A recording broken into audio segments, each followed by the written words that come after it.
Então vamos lá, Salmo 68, nós vamos ler o versículo 5 e o versículo 6, que vai dizer assim: Pai dos órfãos e juiz das viúvas é Deus em sua santa morada. Deus faz com que o solitário more em família, tira os cativos para a prosperidade. Só os rebeldes habitam em terra estéril. Então o Salmo 68, versículos 5 e 6 vai dizer que Deus, Ele é pai de órfãos e Ele é juiz de viúvas. E Ele vai dizer que Deus faz que o solitário habite em uma família. E Ele vai dizer também que Ele tira essas pessoas que estão cativas e traz para a prosperidade dele. Não é a prosperidade do Evangelho, mas é para a prosperidade que existe dentro do Evangelho. Esse salmo, ele revela o firme propósito que Deus tem de curar, suprir e preservar a família. Então, se eu pudesse dar o título para essa mensagem, eu diria que é o avivamento que restaura família. E esse texto ele vai falar sobre esse propósito de que Deus tem de curar, suprir e preservar a família na sua infinita misericórdia. Ele está disposto, olha, na infinita misericórdia, Deus está disposto até mesmo a compensar perdas e injustiças sofridas no nosso contexto familiar. Ei, Deus é o mais interessado hoje, mas não só hoje, até que Ele venha, Ele é o mais interessado em restaurar famílias. Ele é o mais interessado em cuidar da minha e da tua casa. O Senhor, Ele é o mais interessado. E por que Deus quer restaurar essa instituição? Porque ela foi projetada para ser o ambiente apropriado que gera filhos sadios. Porque Deus quer restaurar a instituição família? Porque esta instituição, ela foi projetada pelo próprio Deus. Não foi o homem que criou isso, não foi o homem que determinou, mas ela foi criada pelo próprio Deus, para que através desse ambiente seja gerado filhos sadios. Filhos para Deus sadios, destinados a um crescimento espiritual consistente. Está mais que provado e comprovado que pessoas que nascem fora da proteção e do amor de um ambiente familiar saudável, ou pessoas que vivem nesse ambiente sem amor, tornam-se pessoas inseguras. Porque o ambiente familiar, ele é o ambiente aonde os filhos procuram refúgios. O ambiente familiar é aonde os filhos veem os seus pais como seu alicerce. Por isso que está mais do que provado e comprovado pelos estudos, né? Medicina, aquilo que a Bíblia já fala hoje. Os estudos vêm comprovando que pessoas que nascem fora desse afeto, pessoas que vivem num ambiente desse, que não tem amor, elas manifestam, elas se tornam pessoas inseguras e afetadas pela falta de afeto no lar, manifesta-se nelas auto-rejeição e rebelião. O interessante é que não é só auto-rejeição, mas também afeta, se manifesta nessas pessoas uma rebelião por causa da falta de afeto, por causa da falta de amor. Por isso, os níveis mais intensos de batalha espiritual, elas não acontecem lá fora no mundo, aonde os demônios já fazem a festa, a arruaça. Mas o principal campo dessa guerra, ela é interna, é interno. E essa... Só um minuto que eu me perdi aqui. E essa é a ardilosa estratégia de ataque que o diabo usa. ele ataca primeiramente, ele ataca a família e ele ataca a igreja. Esses lugares que enfrentamos as maiores investidas satânicas, é nesses lugares que enfrentamos as maiores investidas satânicas. E o ponto de ataque, em geral, parte do princípio de ferir o padrão de autoridade que foi estabelecido por Deus, que é a figura paterna, que é a figura do homem. Eu queria que os irmãos abrissem a Bíblia lá em Mateus, capítulo 26, para a gente começar a entender o que Deus, como Pai, quer fazer em nós. Então, Mateus capítulo 26, o verso 31.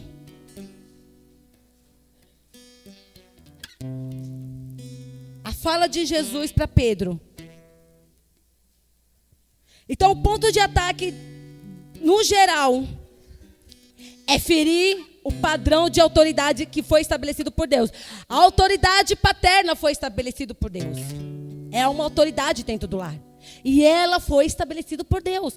E Satanás, com suas artimanhas, ele tenta a todo custo, armado até os dentes, de desfigurar, de corromper essa figura paterna. Porque a figura paterna da terra é atribuída à figura paterna de Deus. Por isso que o diabo trabalha para corromper o homem na terra, para corromper a paternidade na terra. Porque se ele trabalha alegres para corromper a paternidade na terra, dificilmente o meu filho e o teu filho só chega até Deus como pai. Porque ele vai atribuir a figura do pai da terra para a figura de Deus. E olha o que Mateus capítulo 26, versículo 31 vai nos dizer. Então Jesus lhe disse para Pedro: esta noite todos vós vos escandalizareis comigo, porque está escrito. Jesus agora vai citar uma profecia que foi escrita. Olha o que Jesus vai dizer: está escrito: ferirei o pastor e as ovelhas do rebanho ficarão dispersas. Então qual é o plano do diabo dentro do meu e do teu lar? Ferir a paternidade.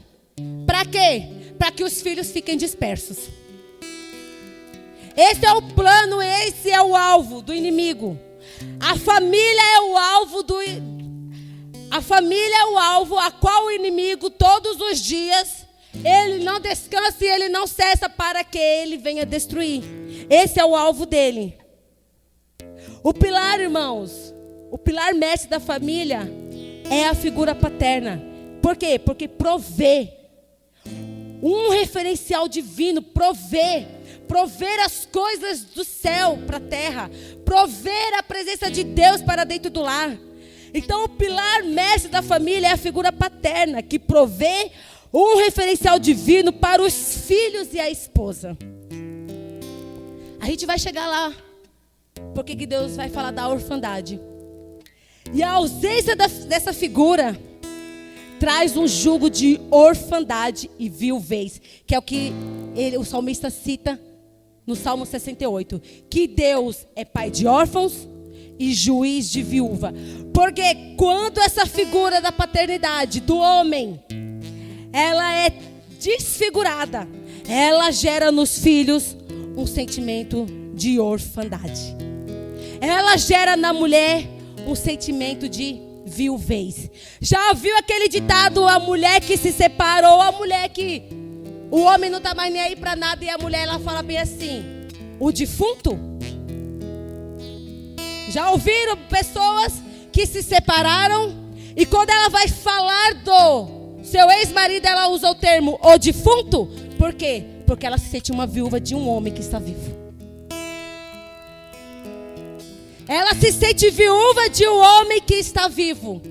Por isso que ela atribui esse termo, o defunto. E não é diferente com os filhos. A ausência dessa figura traz um jugo de orfandade e de viuvez que desestabiliza o ambiente familiar. Por isso o diabo também além de ser o pai da mentira, é o pai da orfandade. Só que hoje Deus quer restaurar em mim e em você esse sentimento. Se você entrou aqui hoje com o sentimento de que você é órfão, Deus, que é o Pai Celestial, hoje está aqui para dizer: ei, ainda que o seu pai terreno, ainda que a sua mãe terrena falhou, eu, Pai Celestial, não falho. Ei, o que faltou no teu pai, o que faltou na tua mãe, tem Deus em excesso. Se seu pai e sua mãe não cumpriu o papel dele aqui nessa terra, ou se não está cumprido, o Senhor quer te curar desse sentimento de orfandade, porque você tem um pai. Você não é órfão mais. O Senhor, antes de ir, Ele falou para os discípulos: eu não vos deixarei órfãos. Você não é mais órfão. Esse espírito maligno que trabalha, por que ele trabalha? Para gerar em mim e em você orfanidade. Porque ele quer que eu e você não se achegue até Deus. Porque uma pessoa que se sente órfã, uma pessoa que se sente rejeitada, ela se torna uma pessoa rebelde. É sério isso. Muitas das vezes inconsciente, muitas das vezes até por causa do próprio sentimento. Se torna uma pessoa rebelde. Cai em rebelião. Porque o espírito de orfandade rodeia a mente dela. Acusa a mente dela. Diz que ela não presta. Diz que ela não vale nada. Diz que ela foi um acidente. Diz que os seus pais não queriam ela. O espírito de orfandade trabalha para gerar desespero no outro, até que ele não tenha um encontro com Deus. Por isso que Deus vai dizer: ei, eu sou pai dos órfãos. Ei, mulher que está assistindo viúva, eu sou teu juiz. Ei, filho que se sente órfão com o pai vivo, Deus está dizendo: ei, eu sou teu pai. Ah, filho, que talvez o seu pai ou sua mãe já não está mais aqui nessa terra, e agora você se sente órfão. Deus está dizendo: ei, eu preencho essa lacuna que está na tua alma. Eu sou teu pai. Eu preencho a lacuna vazia que ficou. Eu sou teu pai. Deus preenche a lacuna da nossa alma, irmãos, com aquilo que nos falta aqui nessa terra. Deus preenche a lacuna da nossa alma, porque Ele é Pai. Hoje o Senhor está falando comigo e com você como Pai. Como Pai, Ele está vindo ao nosso encontro essa noite, porque Ele quer sarar a lacuna da nossa alma. Ele quer nos restaurar dessa orfandade. Você não está no orfanato, você está na casa do Pai. Ele foi preparar uma morada. Eu e você não vai para o orfanato, nós vai para a casa do Pai, porque Ele foi preparar a minha e a tua morada. E quase sempre, irmãos, problemas ligados à esposa e aos filhos são apenas o efeito colateral de um pai que, por algum motivo, foi golpeado no seu desempenho de fazer ou cumprir o seu papel dentro do lar. Quase sempre, problemas ligados à esposa e aos filhos são apenas o efeito colateral de um pai que, por algum motivo, foi golpeado. Esse pai foi golpeado no caminho. Ele foi golpeado. Então nós não estamos aqui para acusar o pai que não está posicionado. Ele foi golpeado no caminho. A mãe foi golpeada no caminho. Então nós não estamos aqui para acusar esse pai, essa mãe, acusar esses filhos. O Senhor está aqui hoje para nos reposicionar, cada um nos seus devidos lugares. O Senhor está aqui para nos reposicionar, irmãos, diante dos golpes da vida, diante de tudo aquilo das artimanhas de Satanás, que fomos golpeados. E aí ele vai dizer que o que mais vemos são famílias com pais ausentes, devido ao adultério, devido ao alcoolismo. Vemos também filhos de órfãos, filhos órfãos de pais vivos.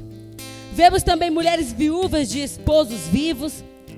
E é daí, é desse cenário que surge uma supermãe. Uma supermãe que assume tudo e impulsionada pela insegurança. Porque lembra que o sentimento de orfandade, o sentimento de viuvez gera insegurança? Então ela, impulsionada pela insegurança, ela torna-se o sargento da casa. Impulsionada pela segurança, pela insegurança, ela agora abraça tudo. E eu não estou aqui dizendo que eu preciso esclarecer isso.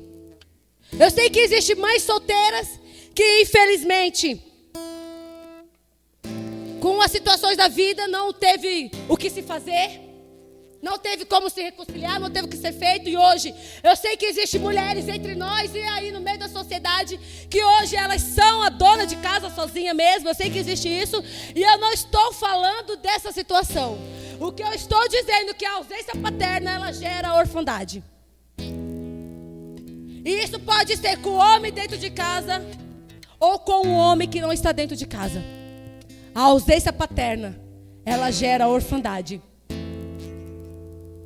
Então essa pessoa, ela se torna, por conta da insegurança, por conta daquilo que o diabo sopra no ouvido dela todos os dias, ela se torna o sargento do lar. E enquanto os filhos sentem esses efeitos, que são os efeitos colaterais dessa inversão de papel.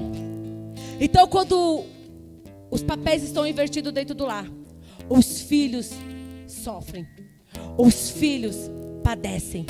Os filhos sentem na pele. Quando os papéis estão invertidos dentro do lar, a conta chega para os nossos filhos.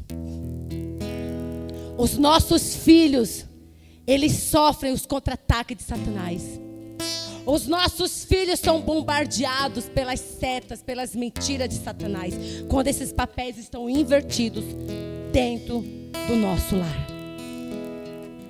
Papéis invertidos prejudicam o lar. Papéis invertidos, irmão. Mulher, esposa e esposo que estão aqui. Papéis invertidos prejudicam o lar. Danifica o crescimento espiritual dos filhos. Por isso Deus se apresenta em Salmo 68. Nesses versículos que lemos, como uma referência de paternidade. Enquanto o diabo produz a orfandade, Deus é o pai dos órfãos, juiz das viúvas e o restaurador das famílias. Glória a Deus por isso. Enquanto o diabo trabalha para tirar a paternidade, Deus chega com sua paternidade. Enquanto o diabo trabalha para gerar sentimento de viuvez na mulher, Deus chega como juiz nesta causa. Enquanto o diabo trabalha para destruir famílias, Deus é aquele que chega e restaura as famílias. A nossa família foi restaurada. Eu creio nisso. Deus jamais, irmão, se recusou em ser esse pai. Por que eu estou falando isso? Porque num momento como esse, nós somos tentados a dizer: cadê você, Deus, que diz que é meu pai? Que é no momento desse de aflições e de tentações, que é no momento desse de acusação, é no momento desse de sentimento de ser órfão, de ser uma viúva, de ser um bastardo. É no momento desse que nós somos tentados a dizer: cadê Deus? Você que diz ser pai. Só que Deus, ele jamais se recusou dessa posição em relação ao ser humano. Mesmo que o homem, mesmo que eu e você tenha se perdido por meio do pecado. Olha que forte. Deus, ele não se recusa a dar paternidade para mim e para você, ainda que nós nos perdemos no pecado. Ainda que eu e você se perdeu no caminhar da vida, ele não se recusa. Ainda assim, o próprio Criador nos adotou. Ele nos adotou. Ele olhou para mim e para você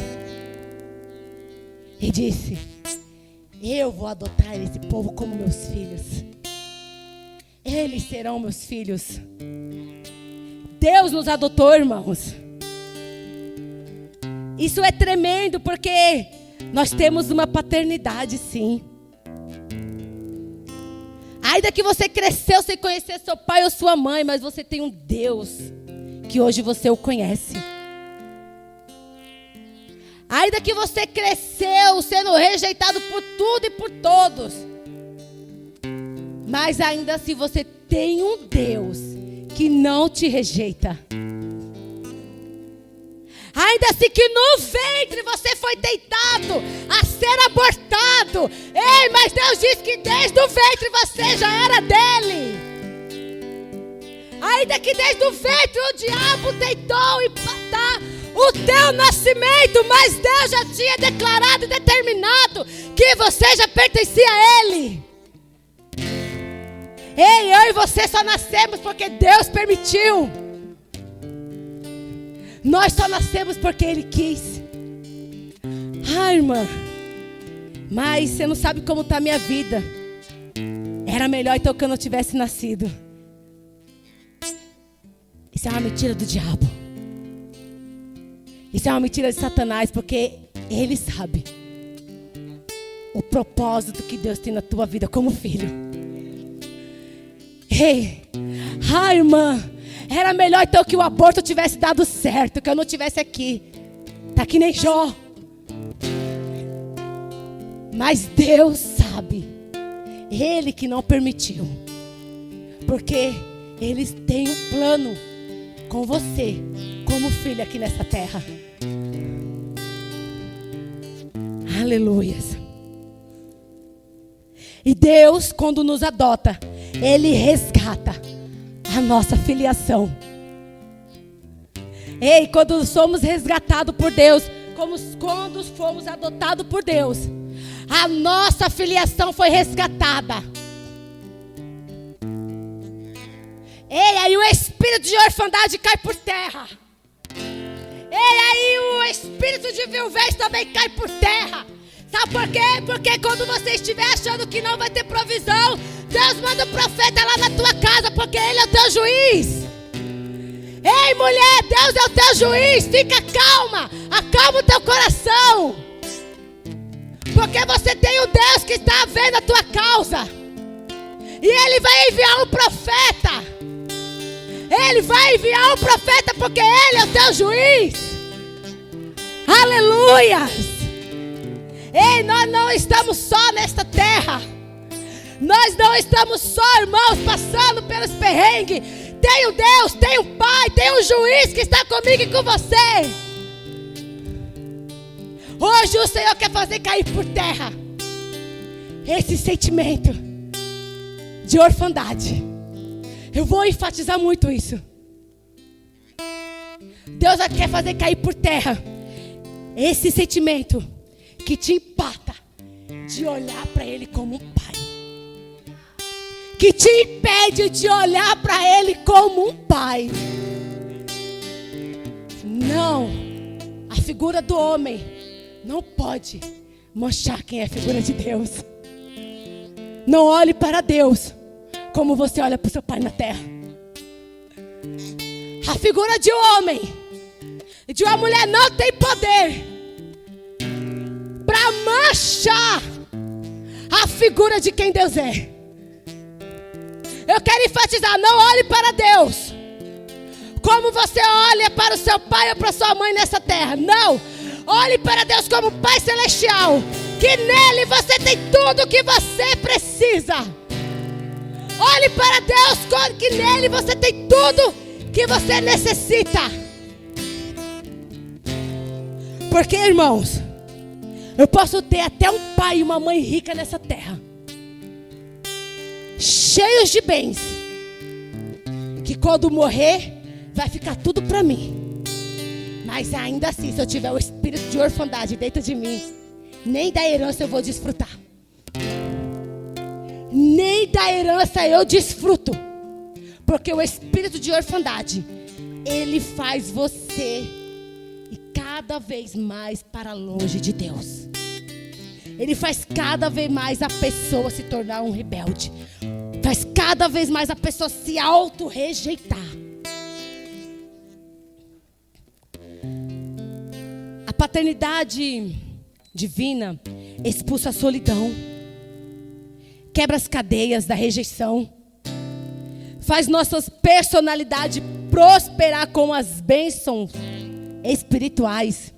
Ei, a paternidade divina, ela expulsa, ela lança, ela faz cair por terra a solidão.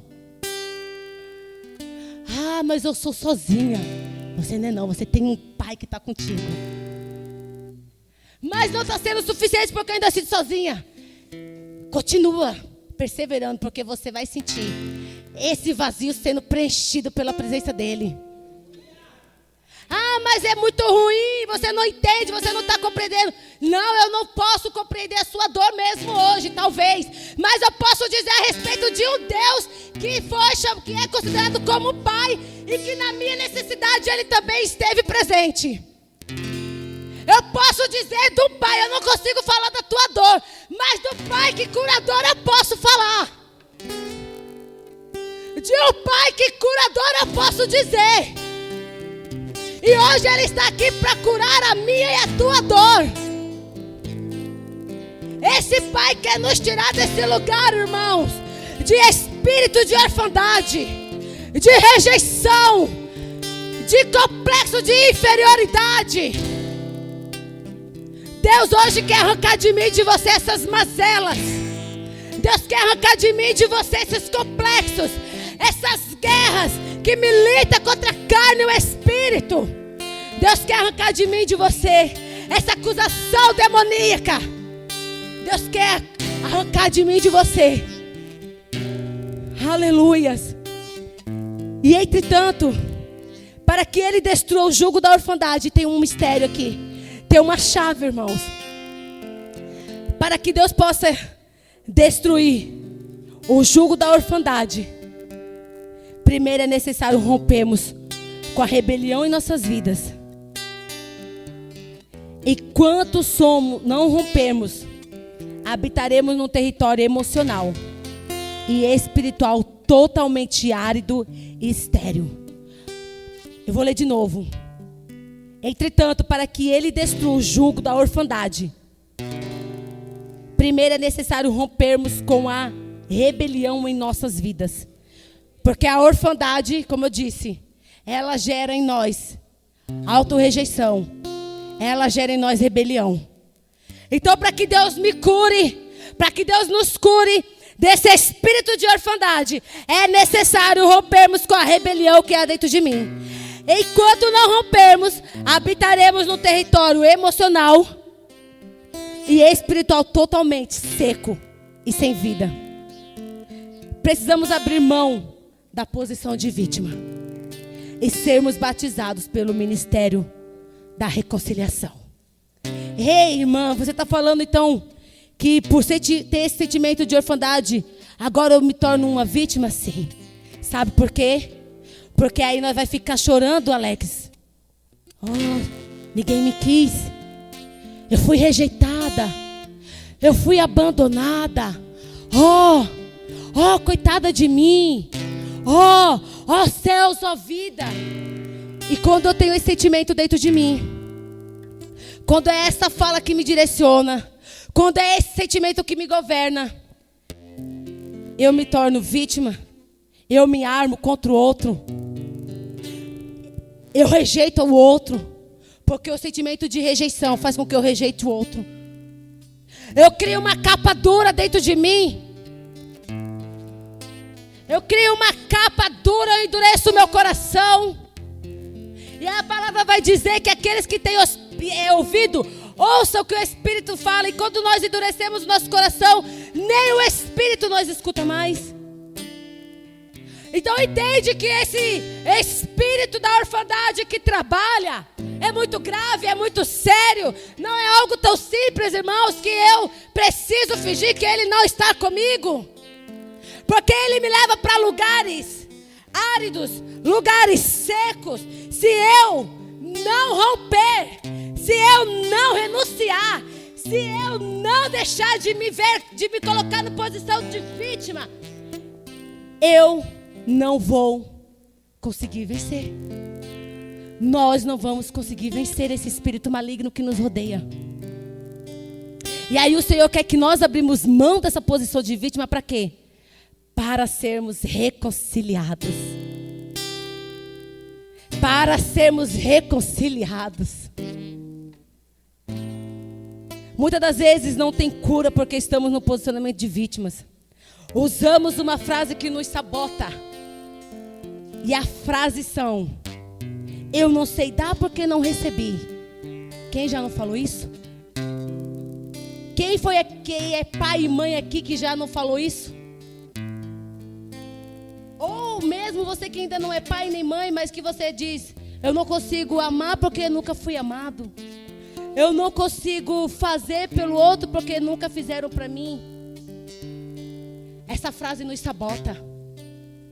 Essa frase nos sabota. Sabe por quê, irmãos? Tudo bem. Realmente, você não aprendeu a fazer com o pai da terra. Você não aprendeu a fazer com a mãe da terra. Mas nós temos um modelo que nos ensina, que é Deus e Jesus. Nós temos um modelo que nos ensina Deus Pai e Jesus que é Filho. Ele nos ensina como fazer, como amar, como entregar. Ainda que eu não vi o meu pai fazendo, mas você tem um Deus.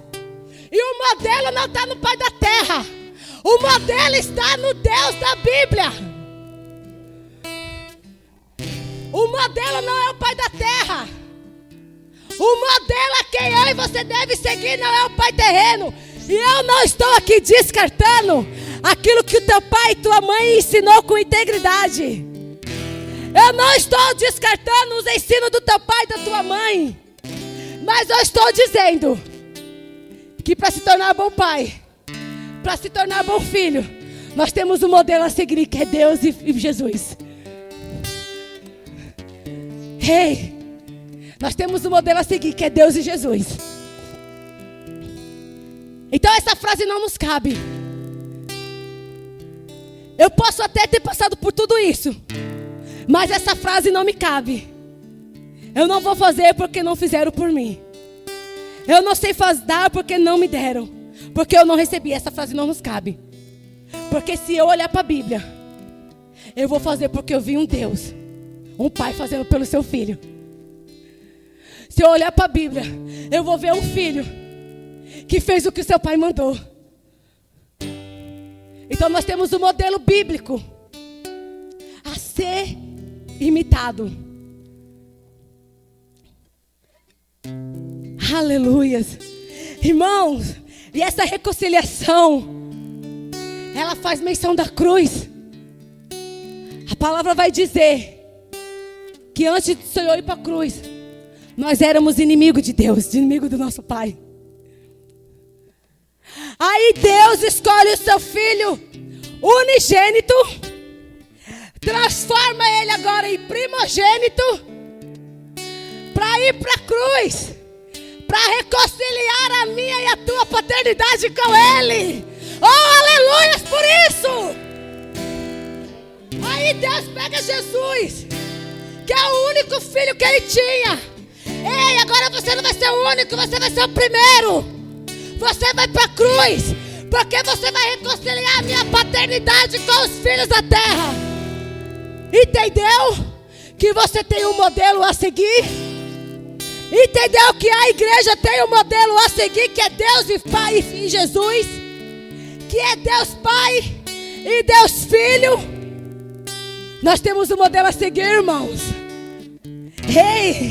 E ali nós fomos reconciliados. Fomos reconciliados com Deus. Agora nós não somos mais órfãos. Agora nós temos um pai. Agora nós temos um pai. Agora eu deixei de ser inimiga, Alex. Agora eu tenho um pai. E eu fui reconciliada com ele. E sabe o que Deus quer fazer comigo e com você? Ele quer nos reconciliar com nossos filhos. Ele quer reconciliar. Ele quer converter o coração dos pais para os filhos. Ele quer converter o coração dos filhos para o pai. Ele quer nos reconciliar com nossos vizinhos. Ele quer nos reconciliar, irmãos, com as outras pessoas. Porque nós já fomos reconciliados com a paternidade. Agora Ele quer curar a paternidade dessa terra. Ele quer curar a paternidade dessa terra. Deus quer reconciliar pessoas com pessoas. O ministério da reconciliação também está descrito em Malaquias. Abre Malaquias, por favor. Você está em Mateus? Volta um pouco. É o último livro do Velho Testamento. Malaquias capítulo 4.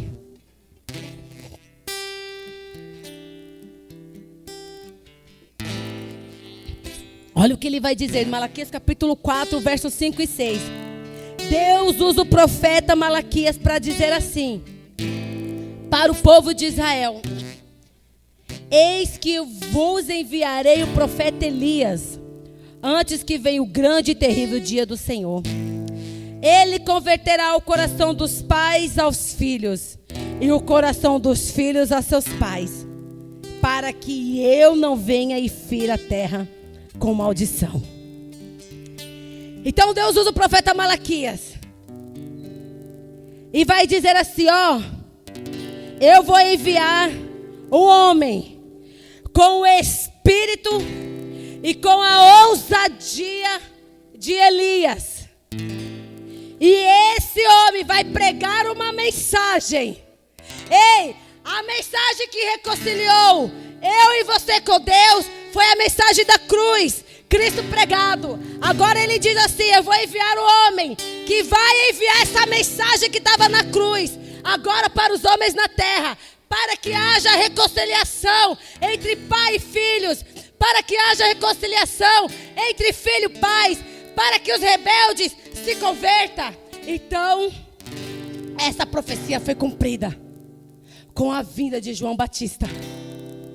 João Batista foi o homem que Deus levantou para pregar essa mensagem de reconciliação. Porém, irmãos, o avivamento, ele não acontece da noite para o dia. A reconciliação não acontece da noite para o dia. Se você está com sono, eu clamo que você se levante e pegue uma água ou um café. Porque, irmãos, de verdade, essa mensagem, essa palavra é a palavra do Senhor. Só que essa mensagem, o espírito maligno trabalha para que não haja cura de orfandade. Porque se um filho e um pai se relacionarem como um filho órfão, como um pai distante, o Senhor não alcança esse lar, o Senhor não restaura. Por isso que eu enfatizo: se você está com sono, levanta, pega água, toma um café, mas não deixa que essa mensagem ela se perca dos seus ouvidos e do seu coração. Então o avivamento ele não acontece da noite para o dia, não é do nada. O arrependimento, em primeiro lugar, o avivamento começa no coração de pessoas totalmente rendidas ao Espírito Santo. E a reconciliação, ela, em primeiro lugar, ela acontece no coração de pessoas que estão totalmente rendidas ao Espírito Santo. Precisamos nos render. para haver reconciliação entre pais e filhos, para que esse espírito de orfandade ele caia por terra, precisamos nos render. Precisamos nos render, irmãos. E é a quem? É ao Senhor. Precisamos nos render ao Pai Celestial. Precisamos ser sinceros diante do Senhor. E segundo, pessoas rendidas. O avivamento traz renovação para a igreja. Está entendendo? Família restaurada, igreja sadia. Está compreendendo que quando a nossa família, ela se torna uma família sadia, restaurada, reconciliada. Então eu deixo agora de ser rebelde, eu deixo agora de me auto-rejeitar e me torno uma pessoa sadia. E uma pessoa sadia dentro de uma igreja, ela traz benefício para o corpo de Cristo. Famílias sadias dentro do corpo de Cristo, dentro da igreja, ela traz benefício para o corpo. Então uma pessoa que se rendeu, o avivamento através da vida dessa pessoa, irmãos, renova a igreja. Olha como nós podemos cooperar. Olha como a nossa casa pode cooperar. E em terceiro, a renovação da igreja, através do avivamento, traz o despertamento para os não crentes. Entendeu que Deus primeiro precisa fazer em mim e você? Para que Deus alcance aquele que ainda não conhece Jesus, Ele precisa primeiro fazer em mim e você? Para que Deus alcance aqueles que ainda não conhecem o Senhor, eu e você precisa estar sadio diante do Senhor, sadios diante do corpo, porque quem se rende traz renovação para a igreja. Igreja renovada e avivada desperta os que não são crentes para este lugar de encontro com o Pai, de encontro com Deus.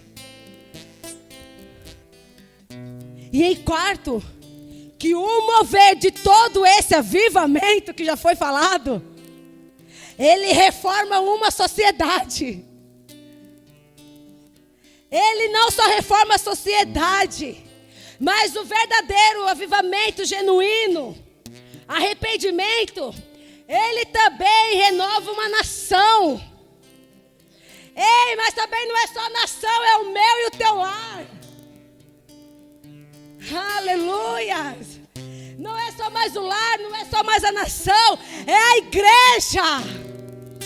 Ah, mas não é só isso, é a minha e a tua mente também que vai ser renovada em Cristo. Aleluias. E aí, quem recebe desse renovo nunca mais será o mesmo. E aí, quem passa por esse processo, a sua vida será mudada. Aleluias. E por isso que o plano das boas novas, que é a mensagem do Evangelho, é para anunciar um Deus que restaura aquilo que é improvável. Aquilo que quando o homem olha, quando alguém um dia olhou para mim e para a tua casa e disse assim, aí não tem mais jeito não. Aí Deus enviou alguém lá. Aí Deus falou, tem sim. Sabe por quê? Porque desde o ventre ela já era minha. Tem sim, porque desde o ventre eu já tinha me titulado como pai dela ou dele. Tem sim. Então o texto que acabamos de ler ler em Malaquias é Deus apontando para o apóstolo do avivamento que foi João Batista, aquele que preparou o caminho do Senhor, ou o caminho para o Senhor. Eu queria que os irmãos abrissem a Bíblia lá em Lucas. Hoje o Senhor quer que você saia daqui convicto, curado de tudo aquilo que o diabo mentiu para você. O Senhor quer que a igreja dele saia daqui restaurada essa noite. Lucas capítulo 1.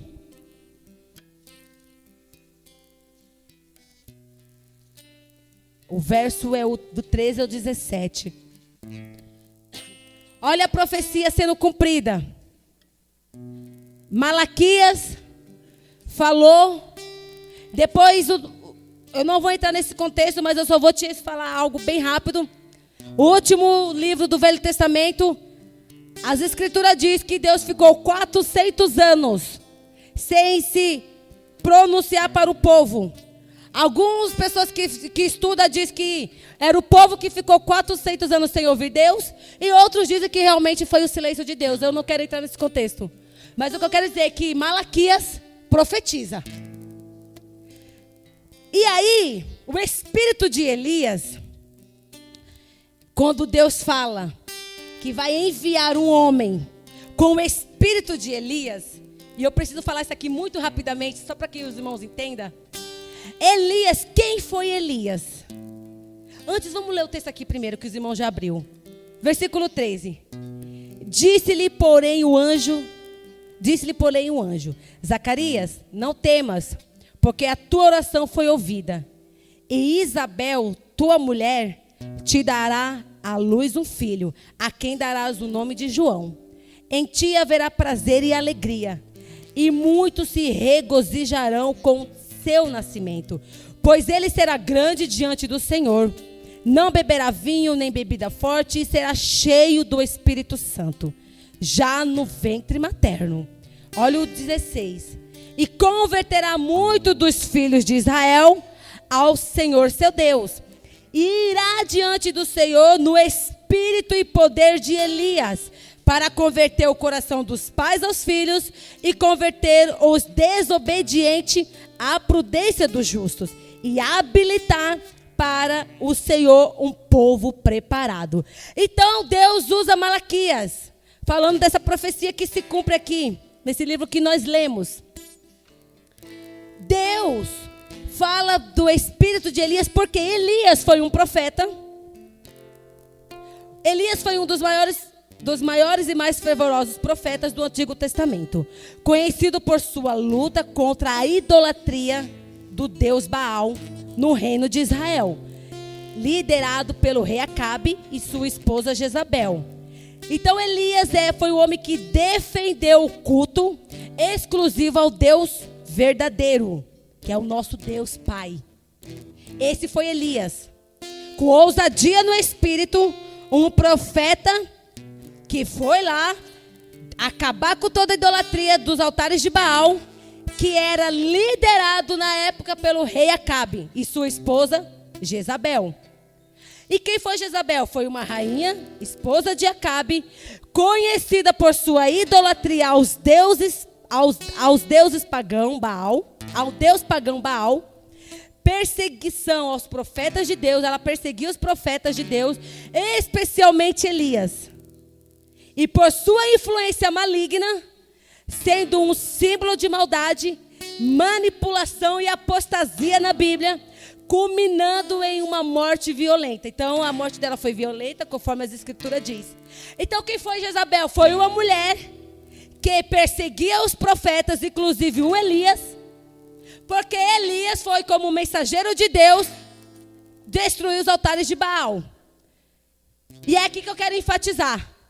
Nesse tempo de 400 anos, onde Deus não se pronuncia, certamente, durante esse episódio que Israel viveu, profetas sendo mortos, viúvas perdendo seus maridos, filhos perdendo seus pais, surge esse cenário de orfandade e viuvez.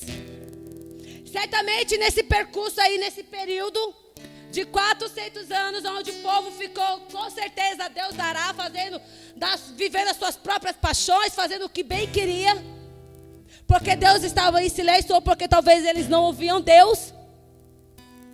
Então certamente surge esse cenário de orfandade, de famílias sem pai, talvez de homem dentro de casa, mas que não estava nem aí para casa, talvez mulheres que estavam com seus filhos, mas também já não estavam mais nem aí para nada.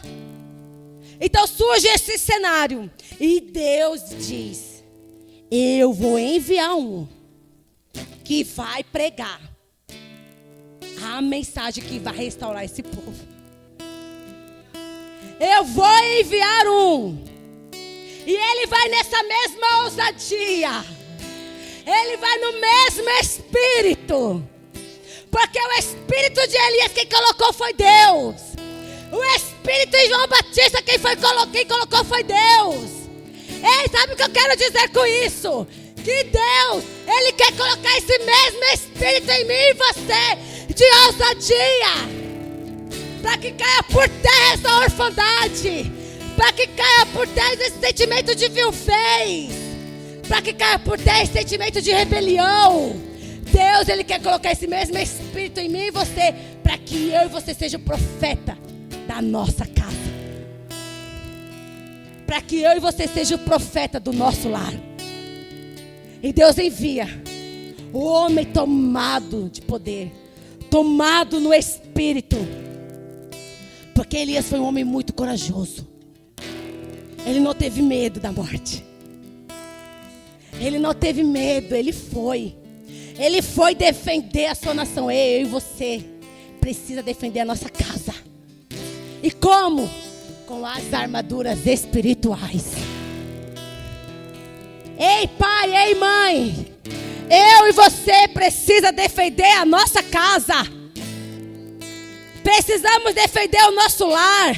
Ei marido, você precisa revestir a tua esposa. Ei mulher, você precisa levantar o clamor pelo teu esposo.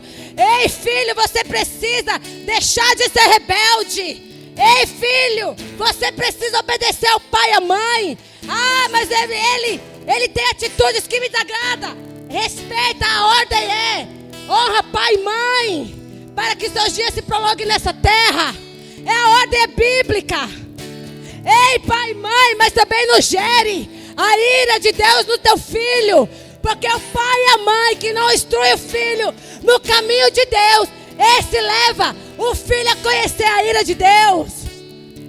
Então nós precisamos nos revestir de poder do alto, nesse espírito de ousadia de Elias, para combater os altares de Baal que estão sendo levantados dentro do nosso lar.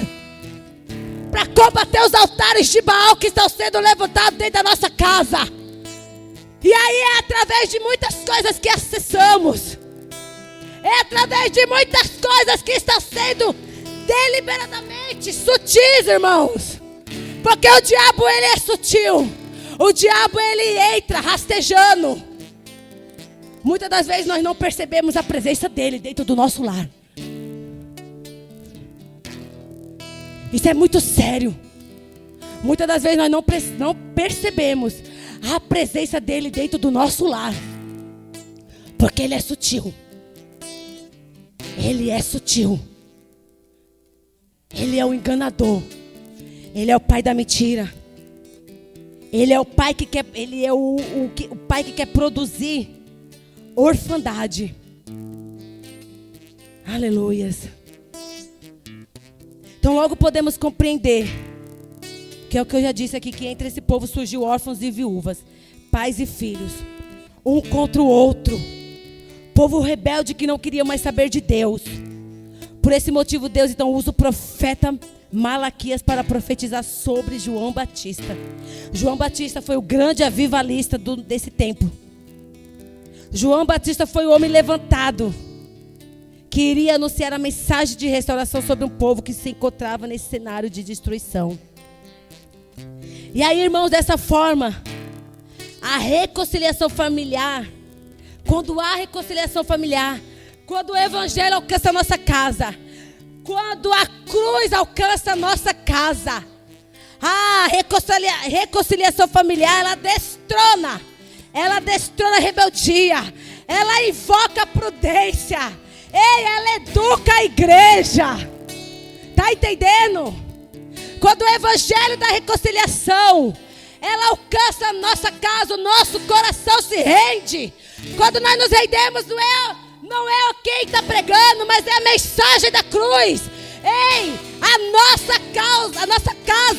na nossa casa é destronado toda a rebeldia. Ei, a prudência ela é invocada. E a igreja, ela se torna uma igreja educada. Esses comportamentos educam as pessoas. Ei, se render, se reconciliar, educa as pessoas. Existe cristão muito mal educado. Existe cristão que são muito mal educados. Sabe por quê? Porque se encontra em um lugar desses aqui que foi citado.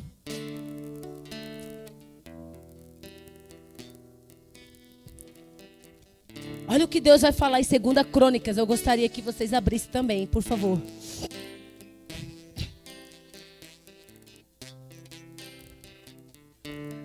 Segunda Crônicas, capítulo 7, versículo 14. Dá para colocar aí, por favor? Se tiver mais fácil, que até eu abri aqui. Segunda Crônicas, capítulo 7, versículo 14. Eu achei já. Obrigado, perdão. 2 Crônicas, capítulo 7, versículo 14, vai dizer assim para mim e para você, ó. Deus falando para a nação. Olha o que ele vai dizer para a nação dele, para o povo dele. 2 Crônicas, capítulo 7, versículo 14, diz assim, ó. E se o meu povo, que se chama pelo meu nome, se humilhar e orar e me buscar e se converter dos seus maus caminhos, então eu ouvirei dos céus, perdoarei os seus pecados e sararei a sua terra. Essa é a mensagem que o Senhor tem para mim e para você, como igreja, como família, como pai, como filho, como esposa, como esposo. Ei, você que é tudo isso, se você se humilhar, se você chamar pelo meu nome, se humilhar e orar, e me buscar, e se converter dos seus maus caminhos, então eu ouvirei da onde? Dos céus, e eu perdoarei os seus pecados e vou sarar a tua casa, e vou restaurar o teu relacionamento com teus filhos, vou restaurar a tua paternidade. Ei, vou restaurar a tua filiação de filho. Mas nós precisamos nos render. Precisamos nos render. E não existe uma oração mágica para a restauração. Existe arrependimento verdadeiro. Quando de verdade houver arrependimento genuíno, então, olha que forte isso. Quando de verdade houver arrependimento verdadeiro e genuíno, então milhares de pais pródigos voltarão para o seu lar. Milhares de filhos pródigos voltarão para os seus pais. Aleluias. Quando houver verdadeiramente arrependimento de verdade genuíno, milhares de pais que saíram de casa voltarão para os seus lares. E eu estou falando de uma saída física e também estou falando de uma saída que o pai está lá, mas ele é ausente. Esse pai voltará a cumprir o seu papel dentro de casa. Os filhos voltarão para os seus pais. Vai haver a conversão de pai para filhos e de filhos para pais. Você crê nisso, irmão? Você crê nessa restauração para a tua casa? Você crê nessa restauração divina para o teu lar? Porque eu creio na minha. Eu creio que Deus vai fazer infinitamente mais.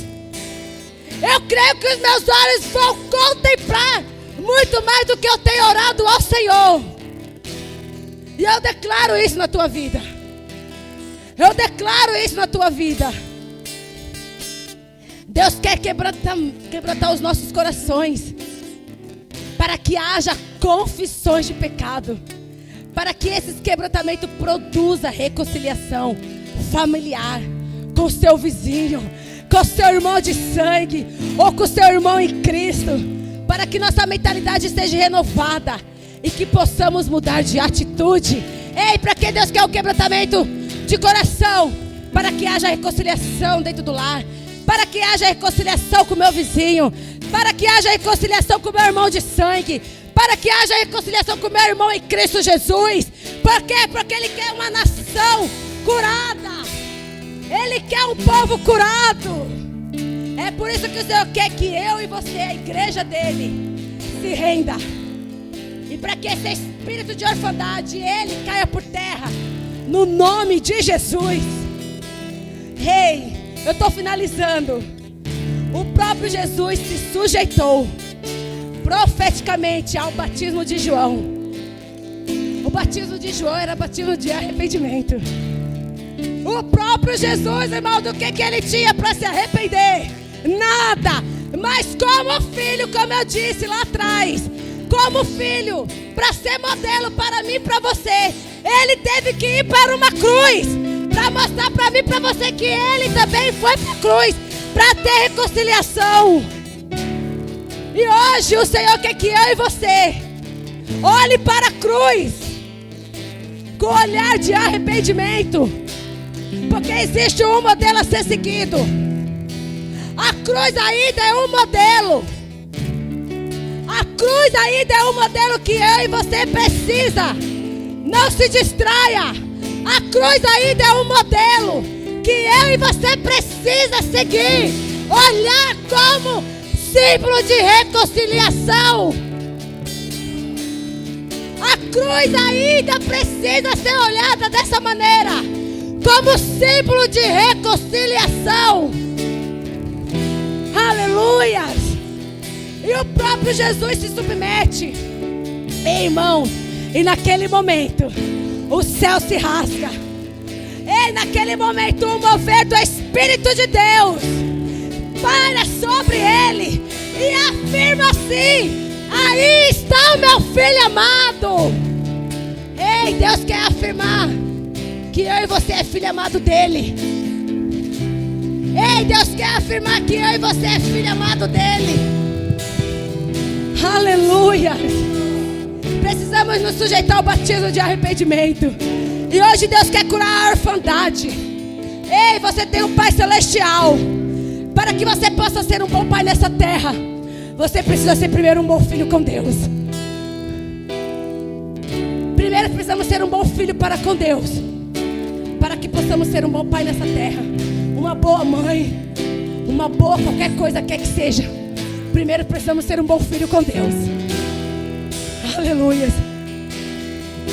E olha que forte, diante do ministério de Jesus, ei, os demônios não suportam a unção, que o quebrantamento e a unidade começa a trazer. Ei, presta atenção nisso.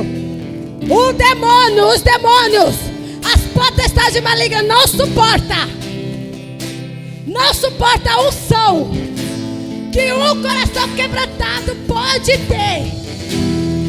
Não tem a ver com o que eu sei da Bíblia, não tem a ver se eu sei, já li a Bíblia toda. Tem a ver com quebrantamento e arrependimento. Demônio nenhum prevalece de pé. Demônio nenhum prevalece de pé. Para quem tem coração quebrantado, para quem tem unção, demônio nenhum prevalece de pé. Não é teologia, não é o que eu sei. Avivamento não é se eu choro, se eu falo em línguas. Avivamento não é se eu profetizo. Tudo isso é necessário para que haja consolo e para que haja edificação. Mas avivamento de verdade é um povo que se arrepende. Avivamento de verdade é um povo que se quebranta. Avivamento de verdade é um povo que confessa pecado. Avivamento de verdade é um povo que se reconcilia com seus ofensores. Isso é avivamento. E é isso que Deus quer da igreja dele. Porque para curar a orfandade tem que ter arrependimento também. curar esse sistema maligno que nos odeia, precisa ter quebrantamento de espírito. Eu preciso reconhecer, irmãos, que eu sou pecador e que eu tenho que me arrepender todos os dias. Eu preciso reconhecer que se não for a graça, se não for a misericórdia dele, eu não sou nada. A igreja precisa reconhecer. O povo de Deus precisa reconhecer. É por isso que esses espíritos malignos ainda rodeiam muita gente, por falta de arrependimento, por falta de quebrantamento. Porque não é o falar em línguas que vai afastar demônio. A própria palavra diz que ele se transfigura num anjo de luz. Não é o chorar diante de um louvor. E eu não estou dizendo que é errado, amém? Porque eu amo chorar quando estou nos louvores, entregando louvor ao Senhor. Mas eu estou falando que quando eu sair deste lugar de falar em línguas, quando eu sair desse lugar do choro, quem eu sou diante de Deus? Quem eu sou dentro da minha casa? Quem eu sou no meu trabalho? Que reconciliação é produzir? É sobre isso que o Senhor está falando comigo e com você, com a igreja dele. Até aqui o Senhor falou conosco, irmãos, que esta palavra ela possa gerar frutos dignos de arrependimento. Foi como o profeta João Batista falou: não é só se arrepender, precisa gerar frutos dignos de arrependimento. Não é só se arrepender, eu preciso mostrar frutos de que eu me arrependi de verdade. A igreja precisa mostrar frutos de que houve arrependimento de verdade. Aleluia, se coloca de pé. Aplauda o Senhor, aleluia.